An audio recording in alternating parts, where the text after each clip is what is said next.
முதலாவதாக அது என்ன என்று புரிதல் இருக்க வேண்டும். புரிதல் பேச வேண்டும்.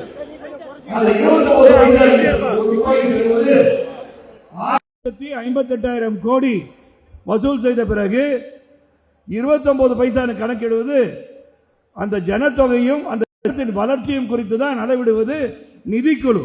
மத்திய அரசு நிர்ணயிப்பது அல்லது. ஆக அவர்கள் பகிர்ந்து கொடுக்க சொல்கிறார்கள், மத்திய அரசு பகிர்ந்து கொடுக்கிறது. அப்படி பார்த்தா மகாராஷ்டிராவில் 8 பைசா கொடுக்கிறாங்க, கேரளாவில் 57 பைசா கொடுக்கிறாங்க. அந்த 57 பைசா 83,000 கோடி. தமிழகத்துக்கு கொடுக்கின்ற 29 பைசா 1,58,145 கோடி. இதுக்கு நீங்க கணக்கு கொடுத்திருக்கீங்களா? உங்கள்கிட்ட கணக்கு இருக்கா? There is something called as utilization certificate. கொடுக்கின்ற நிதியை பயன்படுத்துவது எப்படி, எங்கே பயன்படுத்தினீர்கள் என்று சொல்ல வேண்டும். உங்களால் சொல்ல முடியுமா? சொல்ல முடியாது. லஞ்ச லாவணியம் எடுத்த ஒரு ஆட்சி நடந்து கொண்டிருக்கிறது. அன்றைக்கு நட்டாஜி அவர்கள் தேசிய தலைவர் சொன்னது போல பாதி பேர் ஜெயில, மீதி பேர் பெயில்ல. அப்படிப்பட்ட ஒரு ஆட்சி. மக்கள் சிந்திக்க வேண்டும். பாரத தேசம் ஒரு வலுவான தேசமாக உருவாகி கொண்டிருக்கிறது பொருளாதார அடிப்படையில். சொல்ல வேண்டும் என்று சொன்னால் உலக அளவிலே, உலக அரங்கிலே ரஷ்ய உக்ரைன் போரை நிறுத்துவது சக்தி ஒருவர் இருக்கிறது என்று சொன்னால் அது மோடிஜி அவர்கள் ஒருவரால் தான் முடியும். அந்த அளவிற்கு இந்தியனின் பெருமையை உயர்த்தி இருப்பது மோடிஜி அவர்கள்.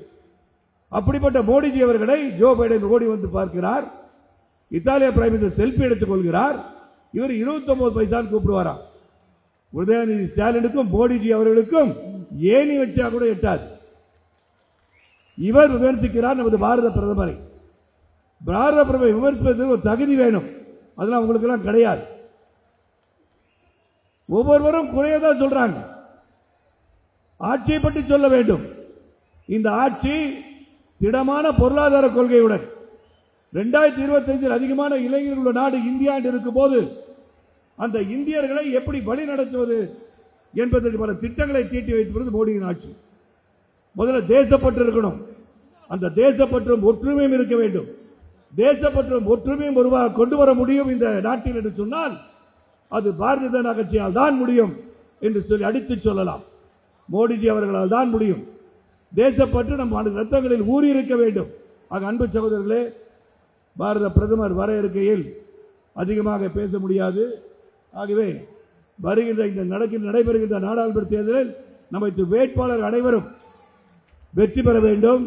மோடிஜி அவர்கள் கடனை வலுப்படுத்தி பாரத தேசத்தின் அளவில் 400 தாண்டி இங்கு 40 நமதே என்ற எல்லை அடைய வேண்டும் என்றால் தாமரை சின்னத்தை வாக்களித்து நமது வேட்பாளர்களை வெற்றி பெற செய்ய வேண்டும் என்று கேட்டுக்கொண்டு மோடிஜி அவர்கள் 3வது முறை பாரத பிரதமராக அமர வேண்டும் என்று கூறி விடைபெறுகின்றேன். நன்றி, வணக்கம்.